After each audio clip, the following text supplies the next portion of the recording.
During his time so far at Carolina, James Michael McAdoo has been on several different types of teams. One that had national championship hopes before unfortunate injuries, one that he played out of his natural position for the majority of the season, and now one that in a sense is finally his team. Because although it took some time, James Michael McAdoo finally realized that it was up to him to make some changes and to take on that leadership role and run with it. I think the biggest thing was probably, from last year to this year was just really accepting that leadership role. I felt like last year we had Dexter, Reggie, but the team, we really wavered at times during the season. So I think the biggest thing this year was just kind of being that constant guy in the locker room, out there on the court. No matter what, how my play was, how the team was doing, coming in after the Belmont loss, trying to get guys, excited, let's get better today. Even when we're sitting 0-3 in ACC, realizing that, the season is long from being over, and it was something I had to grow to be comfortable with. Back in high school, it wasn't much leading, playing at a small private school, as opposed to here, just growing up and, being that leader at a young age, being a junior with, not many other guys out there in the court, being juniors, playing the minutes that I'm playing. I'm not really going to point to any specific game, but, being 1-4, I feel like I had glimpses, when we were sitting at 1-4. I played okay in the Syracuse first half, played okay at UVA in spurts. But I think the biggest thing was just realizing that, something had to change. And, we had to sit down, meeting as a team after we lost to Syracuse, 0-3. We knew we had Boston College coming home, but, we knew we were going to have an opportunity. We didn't realize it was going to be a 12-game winning streak.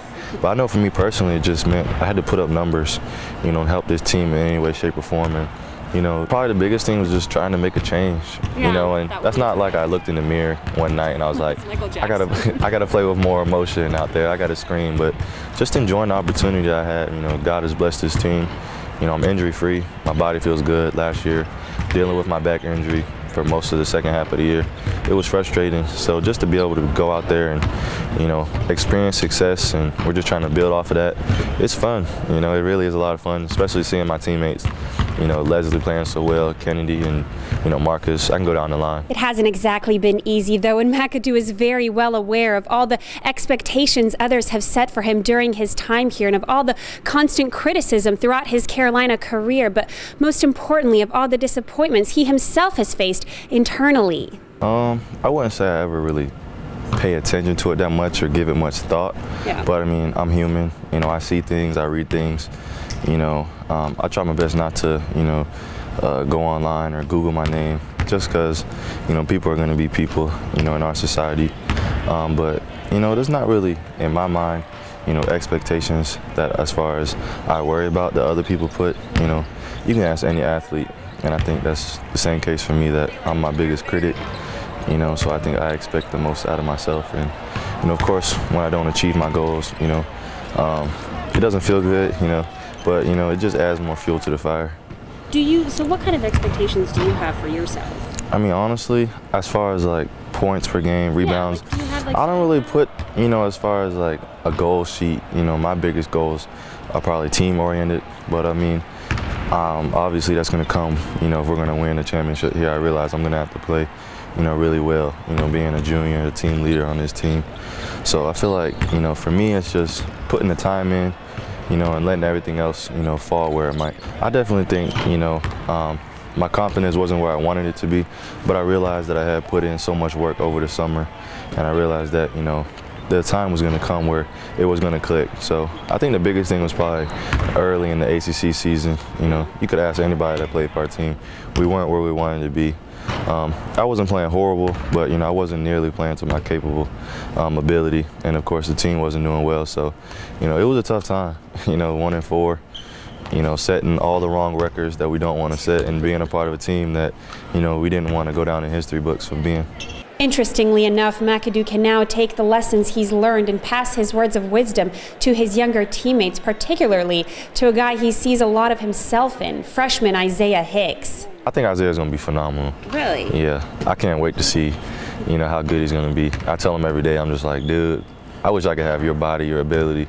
A lot of people aren't going to see that, but we see that. Explain that to me. I mean, I think Isaiah's a good player, but that's interesting that you use the word phenomenal. Yeah. Well, we see him every day in practice. Yeah, that's true. So we see, I'm not a talent scout. I'm not a scout at all. I don't really know. I'm not really good at judging talent, but just knowing Coach and knowing, the work ethic that he has and just seeing him putting that work in every day, I can just say that he's going to be phenomenal. And I can see myself in him and realizing that, coming in, playing kind of out of position and just learning the system, I think that, is a big thing for him, and, time will tell.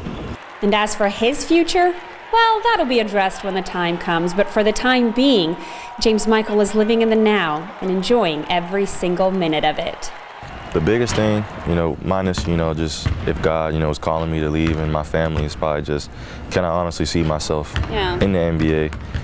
And, after every year, if I'm not comfortable and I can't see myself, doing something, let alone, leaving Chapel Hill, going to a random city, I feel like that's the biggest thing, is just being comfortable with myself. And that's something that, I've gotten a lot better at, after my first year and second year.